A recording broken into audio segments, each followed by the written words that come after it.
5월의 첫날 오늘도 변함없이 살아계신 하나님의 말씀 붙잡고 간절히 기도하시는 사랑하는 성도님들의 모든 부르짖음에 우리 살아계신 하나님께서 가장 좋은 것으로 응답해 주시기를 간절히 원합니다. 각 가정마다 첫 번째 최우선순위 기도 제목이 다들 있으시죠? 오늘 말씀을 나누며 저희 가정의 이야기를 중간중간 나누게 됨을 양해를 먼저 구합니다. 제가 어렸을 때 저희 집에 가장 큰 기도 제목은 저희 아버지가 예수님을 믿으시고 교회에 나오시는 것이었습니다.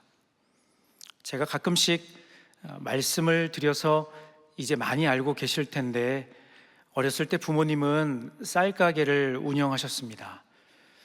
1986년 1월 어느 추운 겨울날, 그날도 변함없이 아버지께서 오토바이로 쌀 배달을 하시다가 빙판길에 사고가 나셔서 다리를 크게 다치셨습니다.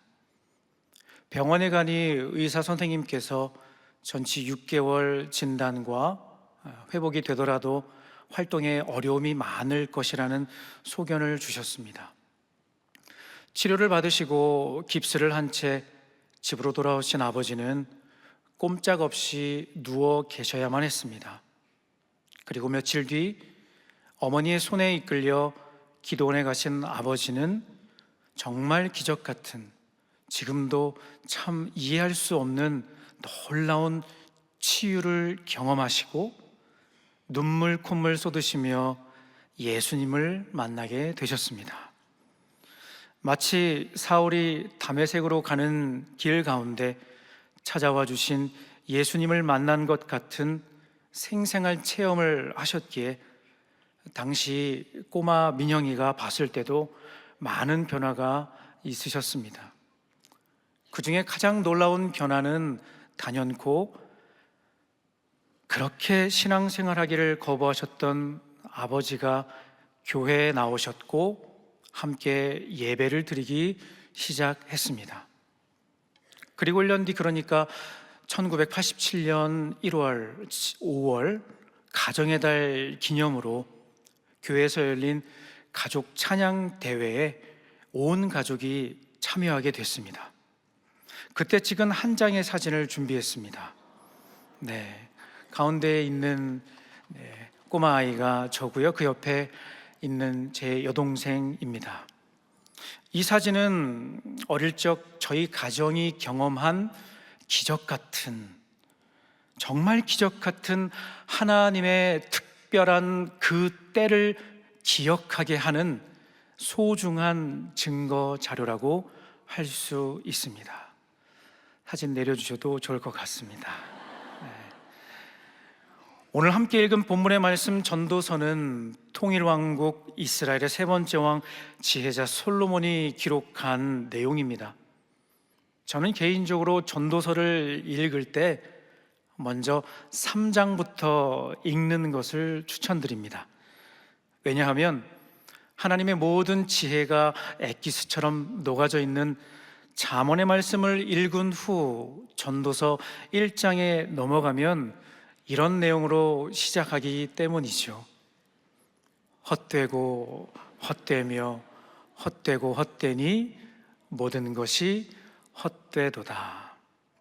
왜 3장부터 읽어도 되는가? 바로 솔로몬이 말하는 이 헛됨의 진정한 의미를 제대로 깨닫기 위해서입니다.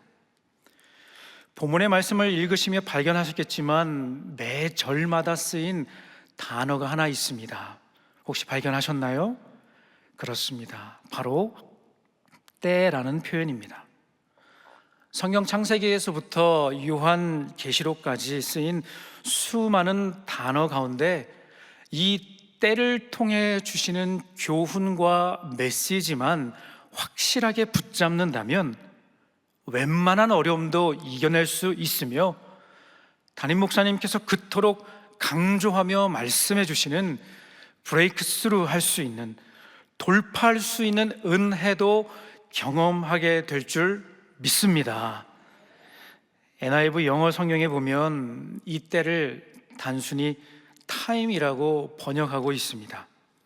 하지만 본문에 기록된 이 때의 진정한 의미를 깨닫기 위해서는 한 가지 형용사가 필요하다고 생각합니다.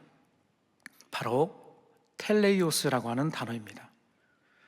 그저 지나가는 시간, 의미 없이 흘러가는 순간이 아니라 텔레이오스 타임, 곧 우리를 온전케 하시는 하나님의 특별한 손길을 경험할 수 있는 시간이라는 것입니다. 솔로몬은 우리가 인생을 살아가며 만나게 되는 수많은 텔레이오스 타임에 대해 이야기합니다. 다 같이 한번 읽어보겠습니다. 날 때, 죽을 때, 심을 때, 심은 것을 뽑을 때, 죽일 때, 치료할 때, 헐 때, 세울 때, 슬퍼할 때, 춤출 때. 그 밖에도 더 많은 때에 대해서 이야기하고 있습니다. 이것들을 크게 두 종류로 나누면 우리 인생 가운데 꼭 만나고 싶은 때와 피하고 싶은 때로 구분할 수 있을 것 같습니다. 만나고 싶은 때는 언제죠? 날 때, 심은 것을 뽑을 때, 수확과 열매를 의미하죠. 치료할 때, 세울 때, 웃을 때, 춤출 때입니다. 그리고 나머지는 가능하면 내 인생에는 제발 찾아오지 않았으면 하는 것들이라고 할 수 있죠.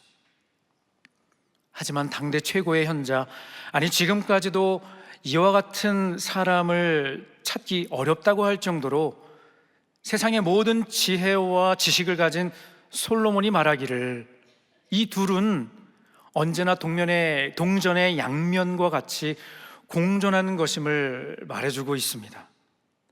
사랑하는 영가족 여러분, 솔로몬의 지혜는 단순히 그의 경험이나 지식을 통해 얻은 것이 아니라 하나님께서 주신 특별한 선물인 줄 믿습니다. 열왕기상 3장 12절 13절의 말씀을 다 같이 읽겠습니다. 내가 내 말대로 하여 내게 지혜롭고 총명한 마음을 주노니 내 앞에도 너와 같은 자가 없었거니와 내 뒤에도 너와 같은 자가 일어남이 없으리라. 내가 구하지 아니한 부귀와 영광도 내게 주노니 내 평생의 왕들 중에 너와 같은 자가 없을 것이라. 말 그대로 전무후무한 인생인 솔로몬을 통해 깨닫게 하시는 진리라는 것이죠. 저는 이 말씀을 읽으며 하나님, 저도 이런 인생이 되게 해 주십시오. 아니 혹시 제가 안 되면 제 자녀에게 이런 은혜를 주옵소서, 저절로 기도가 나옵니다. 이 자리에 혹시 부모님들이 계시다면 이 말씀 구절 너의 자녀의 이름을 넣어 축복 기도해 주시면 우리 사랑하는 아들, 딸이 세상을 변화시키는 인물로 쓰임받게 될 줄로 믿습니다. 예를 들면 저희 집에 예진이, 은찬이 두 자녀가 있는데요, 이렇게 기도해 주시는 겁니다. 내가 예진이, 은찬이의 말대로 하여 예진, 은찬이에게 지혜롭고 총명한 마음을 주노니 내 앞에도 예진, 은찬이와 같은 자가 없었거니와 내 뒤에도 예진, 은찬이와 같은 자가 일어남이 없으리라. 아멘. 저만 크게 아멘을 했네요. 그런데 이보다 더 크게 아멘으로 화답해야 할 진리가 하나 있습니다. 그것은 바로 방금 말씀드린 마치 동전의 양면과도 같은 우리의 인생 가운데 꼭 만나고 싶은 때와 피하고 싶은 때에 대해 항상 마음의 문을 활짝 열어두어야 한다는 것입니다. 그리고 그때마다 하나님께서 주시는 교훈과 메시지를 깨달아야 될 줄로 믿습니다. 예를 들어 지금 우리 아이들의 중간고사 기간입니다. 제가 경험한 바 시험을 보는 아이들보다 부모님들이 더 피곤하시고 힘들어 하시는 것을 보게 됩니다. 왜냐하면 시험 기간에는요, 학교에서 급식을 안 줘요. 그래서 엄마가 밥을 챙겨 주셔야 되죠. 그리고 평소와 다른 학원 시간표로 스케줄을 변경하시며 라이딩도 해주셔야 되죠. 또 저녁에 시험 기간이라고 평소에 안 하던 행동을 하죠. 늦게까지 불을 끄지 않고 공부를 해요. 그러면 엄마도 잠을 같이 잘 수가 없죠. 늦게까지 공부하느라 애쓰니 집중력 높여주는 영양가 있는 간식도 챙겨주셔야죠. 그러고 보니 방금 말씀드린 것들은 다 엄마가 해주고 계시네요. 전국에 계신 아빠 동지들이여, 우리는 금식기도 합시다. 아멘. 아멘. 아빠들이 아멘 하셔야 되는데, 아멘. 아멘. 네. 아무튼 지극정성으로 스페셜 케어를 해드렸으니 좋은 결과를 당연히 기대하시죠. 그리고 시험을 마치고 현관문을 열고 들어오는 자녀의 얼굴 표정이 싱글벙글 하기를 고대하게 됩니다. 그러나 현실은 참 쉽지 않습니다. 오히려 당당하게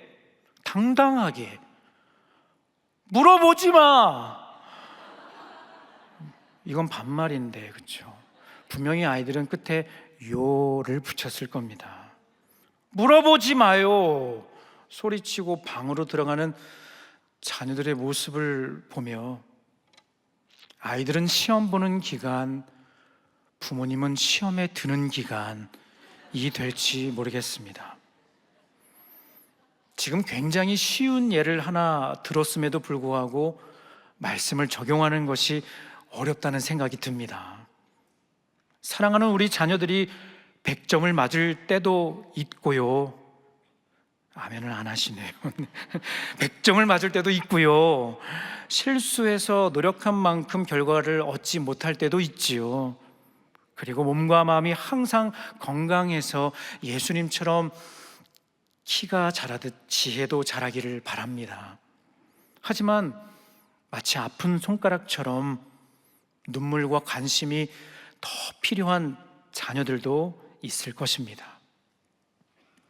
말씀을 준비하며 모든 것을 가져보았고 많은 것을 누려본 솔로몬이 이 고백을 하기까지 본인도 분명 심을 때와 심은 것을 뽑을 때를 경험했고 슬퍼할 때와 춤출 때를 경험했기에 이런 진리를 깨닫게 되었을 것입니다.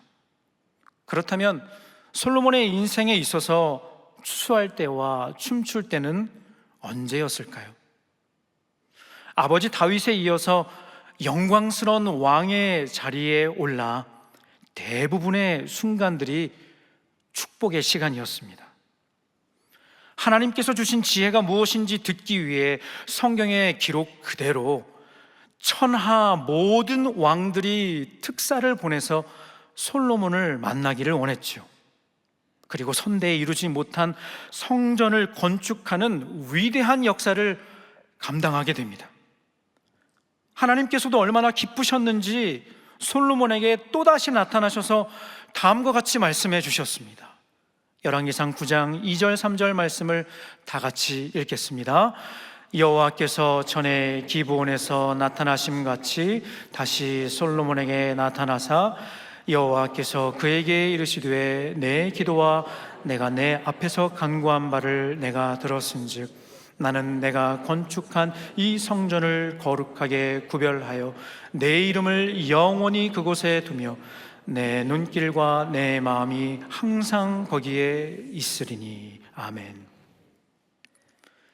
이 얼마나 가슴 떨리는 하나님의 응답인지. 이때까지만 해도요, 솔로몬은 하나님을 향한 그의 마음이 전심이었습니다. 수치로 표현하면 100%였습니다. 하지만 그 역시 연약한 인간인지라 처음 마음을 점점 잃어버렸습니다. 그리고 얼마 뒤 그의 마음은 반심이 되었습니다. 반은 하나님을 섬기고 반은 이방 여인을 통해 들여온 우상에게 마음을 빼앗겨 버린 것이죠. 이것은 우리 아이들이 그렇게 싫어하고 증오하는 양다리입니다. 솔로몬의 영적 양다리는 결국 전심 그리고 반심에 이어 무심이라는 돌이킬 수 없는 상황에까지 이르게 된 것이죠. 그의 통치 말기에 일어난 수많은 안타까운 일들은 그로 하여금 고통과 피눈물 나는 때를 만나는 것입니다. 한 걸음 더 나아가 솔로몬 자신뿐만 아니라 하나님께서 내 마음에 합한 사람이라고 말씀하셨던 아버지 다윗의 삶을 통해서도 생생한 교훈처럼 이 진리가 그의 마음속에 새겨졌을 것입니다. 제가 섬기는 고3 수험생부에서 지난주까지 8주에 걸쳐 다윗 시리즈 말씀을 나누었는데요, 개인적으로 이런 깨달음을 주셨습니다. 성경에 기록된 수많은 인물들 중에 다윗의 스토리가 마음에 더 유독 와닿고 은혜가 되는 것은 그는 위대한 왕이었지만 어찌 보면 우리네 삶과 굉장히 비슷하고 때로는 참 안쓰럽기까지 한 그런 삶을 살았기 때문이 아닐까 하는 것입니다. 물맷돌 하나로 골리앗을 넘어뜨릴 때 하나님도 기뻐하시며 다윗에게 박수를 보내셨을 것입니다. 그리고 이어지는 사람들의 관심과 반응. 사울은 천천, 다윗은 만만. 가는 곳마다 사람들이 이런 노래를 부르는 것이죠. 사울은 천천, 다윗은 만만. 이 얼마나 흥분되는 순간이었을까. 그리고 예정대로 왕의 자리에 올라 그는 에브리데이, 매일매일 승리의 기쁨을 누리게 됩니다. 사무엘하 8장 6절의 말씀을 다 같이 읽겠습니다. 다윗이 다메섹 아람의 수비대를 두매 아람 사람이 다윗의 종이 되어 조공을 바치니라. 다윗이 어디로 가든지 여호와께서 이기게 하시니라. 다윗이 어디로 가든지 여호와께서 이기게 하시니라. 얼마나 기뻤을까요? 얼마나 매일매일 흥분되었을까요? 그 이후로 다윗 역시 우리는 연약한 죄인이기에 라는 핑계를 대기에는 너무 부끄러울 정도의 큰 실수를 저지르게 되죠. 그 아버지의 그 아들인지 반대로 그 아들의 그 아버지인지 마치 데칼코마니아와 같이 다윗도 이를 때와 찢을 때의 순간을 너무나 뼈저리게 경험하게 되는 것이죠. 다윗은 만만치 않은 인생을 살았지만 그보다 더 굳센 믿음을 가졌던 다윗이었기에 하나님의 은혜와 자비의 손길로 그의 모든 아픔과 상처, 눈물, 모든 괴로움을 치료해 주시고 다시 그로 하여금 웃게 하시는 하나님을 경험하게 됩니다. 시편 23편이나 51편과 같은 그의 인생 노래가 시편 37편에도 기록되어 있음을 발견할 수 있습니다. 함께 시편 37편 23절 24절 말씀 읽겠습니다. 여호와께서 사람의 걸음을 정하시고 그의 길을 기뻐하시나니 그는 넘어지나 아주 엎드러지지 아니함은 여호와께서 그의 손으로 붙드심이로다. 제가 한 번 더 읽겠습니다. 여호와께서 사람의 걸음을 정하시고 그의 길을 기뻐하시나니 그는 넘어지나 아주 엎드러지지 아니함은 여호와께서 그의 손으로 붙드심이로다. 다윗은 고단한 인생길 가운데 분명한 한 가지 진리를 깨닫게 됩니다. 하나님께서 우리와 동행해 주시며 때로 넘어지고 자빠지는 때가 있지만 우리를 다시 일으켜 세워주신다는 것입니다. 방금 읽으신 시편 37편의 말씀을 유진 피터슨의 메시지 성경 버전으로 다시 한번 읽어보겠습니다. 신실한 사람은 하나님과 보조를 맞추며 걷는다. 하나님께서 그 길을 환히 비추시니 그는 행복하다. 그는 넘어져도 오래 주저앉지 않으니 하나님께서 그의 손을 잡아 주시기 때문이다. 아멘. 성경의 수많은 인물들 가운데 그래도 신앙의 명문 가문 대열에 있는 다윗과 솔로몬의 삶, 그리고 그들의 노래를 통해 우리에게 도전하여 주시는 하나님의 사람들의 인생은, 하나님이 붙들어 주시는 그 인생은 보이지 않지만 누구보다 치밀하고 세밀하게 살피시며 인도하시는 하나님의 기가 막힌 타이밍이 있음을 반드시 기억해야 한다는 것입니다. 우리는 이것을 전문 용어로 신의 한 수라고 부릅니다. 사실 이 신의 한 수는 바둑 둘 때만 사용하는 표현이 아니라 오늘 이 자리에 함께 모여 기도하는 사랑하는 성도님들의 일상 가운데 반드시 체험될 수 있는 하나님의 섭리인 줄로 믿습니다. 사실 오늘 말씀의 결론이며 사랑하는 영가족들께서 수요 저녁 기도회를 마치고 다시 일상으로 돌아가실 때 꼭 붙들기 원하는 한 단어가 바로 하나님의 섭리입니다. 설교 앞부분에 저희 가정의 사진 한 장을 보여드렸죠. 이어서 보여드리고 싶은 두 번째 사진은 지금으로부터 약 20년 전 저희 아버지께서 대장암 판정을 받으시고 수술실에 들어가기 전 온 가족이 함께 손잡고 기도하는 모습입니다. 그런데 아쉽게도 그 순간은 남기지 못했습니다. 하지만 아직도 제 머릿속에 생생하게 기억나는 것은 그렇게 건강하시고 자신감 넘치셨던 아버지가 수술을 받기 위해 병원으로 가시기 전 통장 비밀번호를 노란색 포스트잇에 써서 서랍장 안쪽에 넣어두시는 모습을 살짝 보게 되었습니다. 그때 참 여러 가지 생각을 하게 했던 순간이었습니다. 너무나 감사하게 그 이후로 항암 치료까지 마치고 지금도 사명 잘 감당하고 계십니다. 세 번째 사진을 보여드리고 싶은데요. 세 번째 사진은요, 작년에 저희 부모님 칠순 생신을 축하드리며 찍은 사진입니다. 네, 왼쪽은 벌써 6명이나 된 손주들과 함께 찍으신 사진이고요. 오른쪽은 멋쩍은 미소를 지으며 오랜만에 부모님과 함께 찍은 사진입니다. 사진을 내려주셔도 되겠습니다. 네.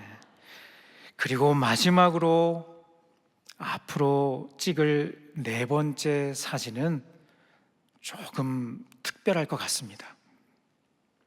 우리의 믿음의 고백이 담긴 원데이 찬양의 가사처럼 그날에 천국에서 영원한 기쁨 주와 나누리. 주의 얼굴 뵐 때 승리의 노래 부르리. 이 아름다운 노래를 천국에서 주님께 올려드리며 함께 찍을 사진이 되지 않을까 생각됩니다. 그때 오늘 수요 저녁 기도에 참석하신 모든 성도님들은 앞자리에 서주시면 감사하겠습니다. 우리가 인생을 살아가며 만나게 되는 수많은 텔레이오스 타임, 때로 나에게 굉장히 고통스럽고 눈물 나는 순간들, 그리고 뜻밖의 기적을 경험하며 우리를 웃게 하시는 순간들, 그 모든 상황 가운데 우리가 가져야 할 믿음의 자세를 오늘 본문 11절 말씀에 이렇게 기록하고 있습니다. 함께 읽겠습니다. 하나님이 모든 것을 지으시되 때를 따라 아름답게 하셨고 또 사람들에게는 영원을 사모하는 마음을 주셨느니라.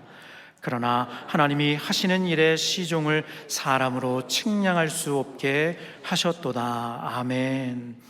그리고 조금 더 구체적으로 수많은 텔레이오스 타임을 만났을 때 작동해야 할 우리의 마인드셋에 대해 다음과 같이 가르쳐주고 있습니다. 전도서 7장 14절 말씀을 다 같이 읽겠습니다.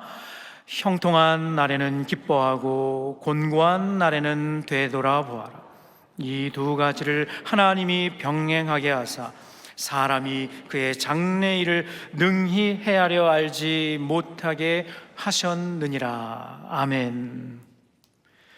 인간의 몸을 입고 이 땅에 오신 하나님의 아들 예수 그리스도의 삶 가운데도 그의 마음을 심히 괴롭고 고통스럽게 하는 순간들이 있으셨습니다.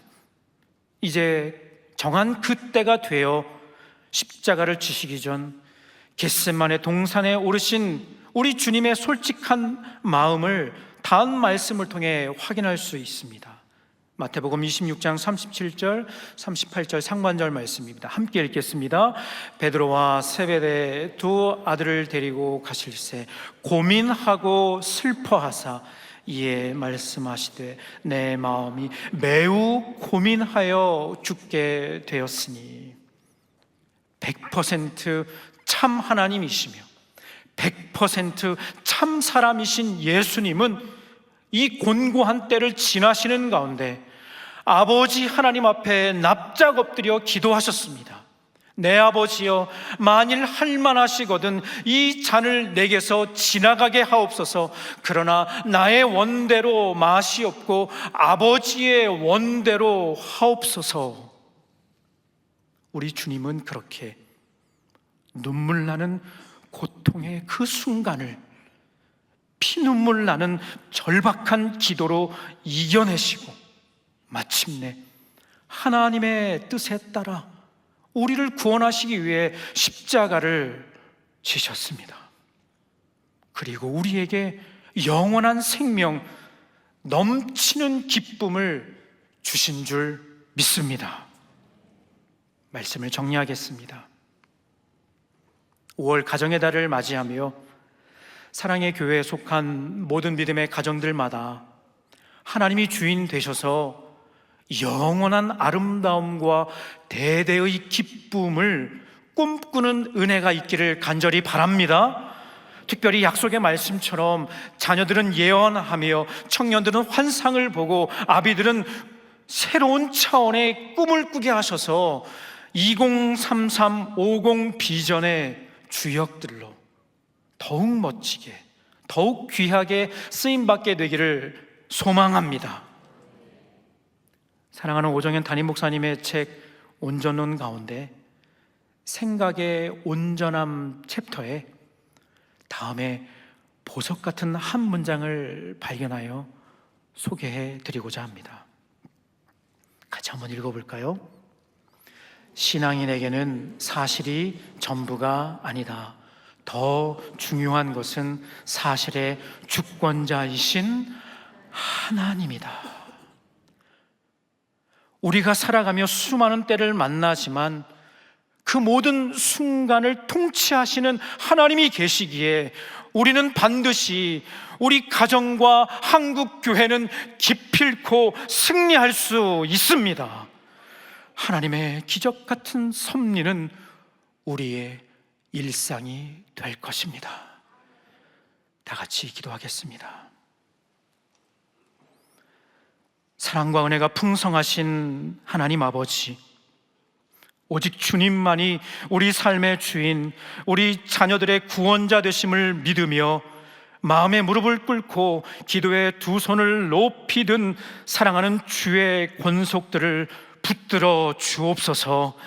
상한 마음 치유하시고 연약한 우리의 육신에 강력한 회복의 은혜를 주옵소서. 사랑의 교회 다음 세대를 이 민족과 열방을 살리는 복음의 전초기지로 사용하여 주옵소서. 감사드리며 존귀하신 예수님의 이름으로 간절히 기도하옵나이다. 아멘. 아멘.